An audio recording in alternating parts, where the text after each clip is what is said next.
Hey guys, Pulse back again here, and in this video we're going to be analysing what is The Division. What is Tom Clancy's The Division? What type of game is it? How do you play it? Is there story mode? What really happens? Is it online? Is it PvP? Is it PvE? I'll be going through all of that and trying to help you guys understand what the game is, as honestly I didn't really know before I did a ton of research, and it's kind of hard to understand what it is because it falls into so many categories. Okay, so the game takes place in a post-epidemic New York City. So it takes place, I think it was Black Friday, this epidemic, this flu, went round, or illness I guess, went round and wiped out a ton of the humanity in New York, and a ton of the wildlife and stuff.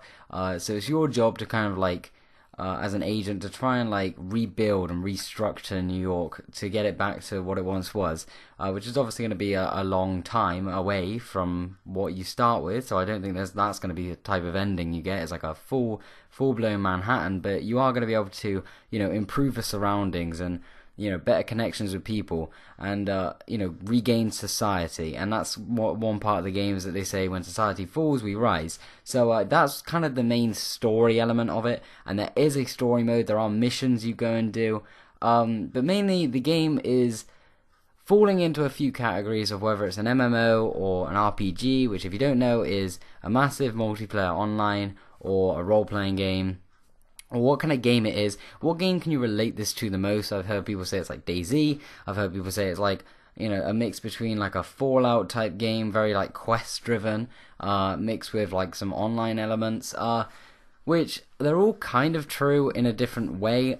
I look at it from the fact that it's more like a progression based role playing game, as you have like a skill tree and you can customize your character, and it's really detailed with your character.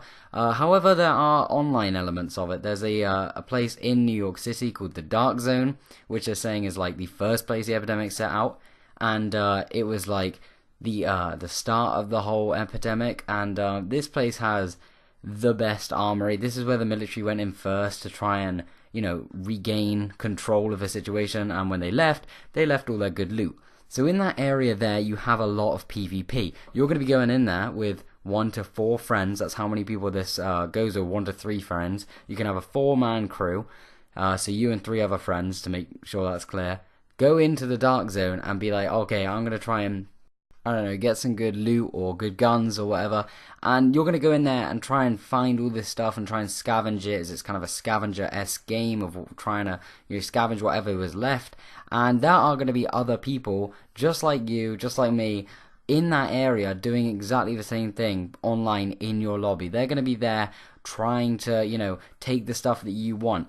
Although when loot drops on the ground, I think in the Dark Zone everyone sees a specific loot item for them, or the same one, sorry. So like in the Dark Zone, everyone sees the same bit of loot on the ground. So it could be, let's just say an M1 carbine rifle. It's like a legendary version of it, or a high damage variant of it. That would be seen by everybody. But outside the Dark Zone, it's a little bit more story driven, so you can't get those weapons very early on just by doing the normal quests. So you may see different stuff tailored to your ability. If you've got like a level 20 coming on, and then you're like a level 2, and you're both in the same crew going around, the level 20 will see different dropped items than the level 2. So obviously you can't get the best stuff at that low level, and the level 20s can't get really crap stuff that a level 2 would have got. So when you're in the Dark Zone, as I said, it's PvP, so it's player v player online, but there's also PvE. You're also fighting computers that are online, like AI, still online in that same lobby. So, if you find some players online fighting these enemies, maybe you could ambush the players and take their loot. So the loot system in this game works as, if you pick up any loot, you have to extract it to like save your game, to save it. And if you fail the extraction, you then lose it, and you will not get it next game when you next log in. So that is a massive aspect of the game, and that's what most people are relating to like a DayZ. Because if you die with that loot on you, you will spawn in without the loot you got. So like you could go for like 2 hours grinding in the Dark Zone, get a ton of good stuff, go to the extraction point, throw up a flare, try and get the helicopter to come over to you, and get ambushed and die and lose all the loot, and then their extraction gets taken by whoever wants it, and then they get to save the items that you lost. So that's kind of the element of DayZ that people are relating it to. But anyway, that's like the main focus point in the city. And that's what people are tying over to an MMO, but they don't realize that outside of a city it's a lot more PvE based, so you and 3 friends going around completing quests and scavenging and helping society and people survive, I guess. That's more of what it is outside of that dark zone.